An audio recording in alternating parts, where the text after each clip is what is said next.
EU ambassadors have held an emergency meeting in Brussels, viewers. Now the European Commission is set to issue an official update later during the day. Trump said Washington will impose a 10% tariff on goods from several European countries starting the 1st of February. He said the tariffs would increase to 25% on June unless an agreement was reached for the US to purchase Greenland. European leaders have reiterated that the threat undermines relationship between allies. European Council President Antonio Costa says EU leaders are ready to continue talks with the US but will defend themselves against pressure. Meanwhile, protests have taken place in Greenland and Denmark with demonstrators opposing any US takeover. But first, let's listen in to Danish Foreign Minister and US Treasury Secretary Scott Bessent. Og der noterer mig jo også bare, at den amerikanske præsident er ukonventionel, for at udtrykke det diplomatisk, men Amerika er også andet og mere end den amerikanske præsident. Jeg har lige været der. Der er også checks and balances i det amerikanske samfund,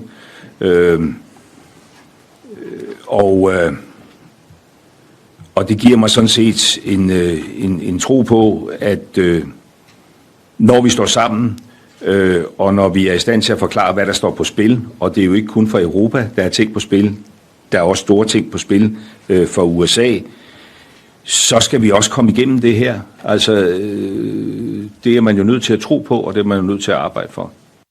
We are not going to outsource our national security. We are not going to outsource our hemispheric security to other countries.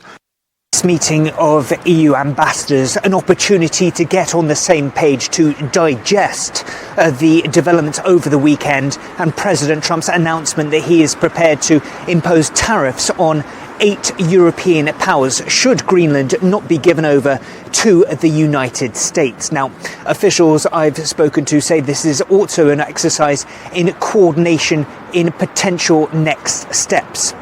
We have had a statement released by these European powers impacted or potentially impacted by these duties, and in it they say they're calling for further dialogue. They have dismissed Donald Trump's claims that they're acting dangerously by increasing their military coordination with Denmark, saying that they pose no threat at all. They've also warned that the risk of tariffs that would start at 10% next month, going up to 25% in June, would create a downward spiral in the transatlantic relationship.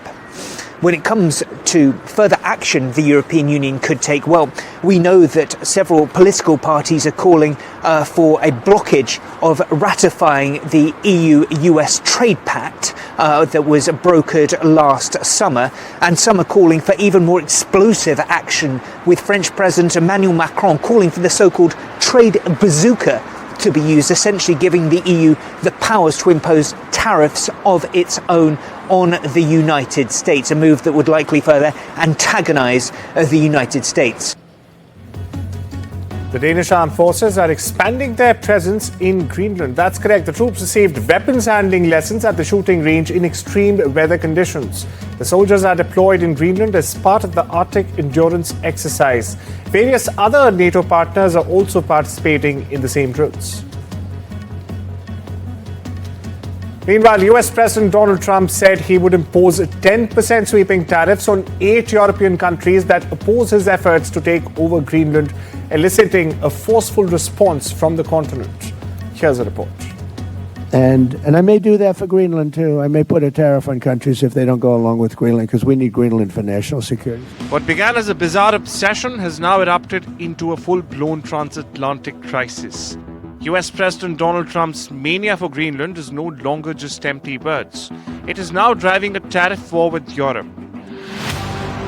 After months of repeated claims demanding that the US must own Greenland and autonomous Danish territory for its national security, the US President's fixation has now escalated from rhetoric to retaliation.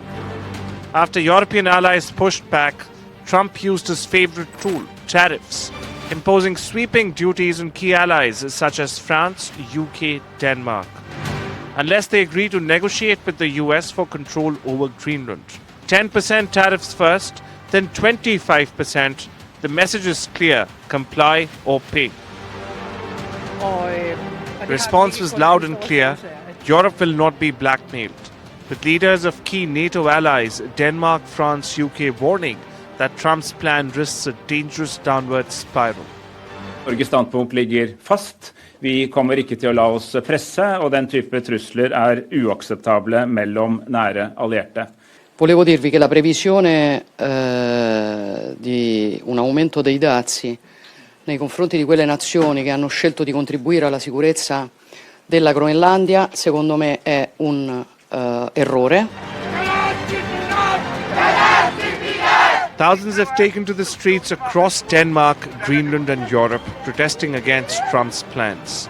Europe is already considering retaliatory action, with France leading the charge. French President Emmanuel Macron is pushing for EU's trade bazooka, or the anti-coercion instrument, a tool that would allow Europe to impose sweeping tariffs on the US, restrict American investment and retaliate across multiple sectors. Greenland has become the trigger, but the stakes are far bigger. With threats and coercion replacing diplomacy, the big question is, will NATO alliance survive Trump's mayhem, and at what cost? With Dishha Bagchi, NDTV Bureau Report.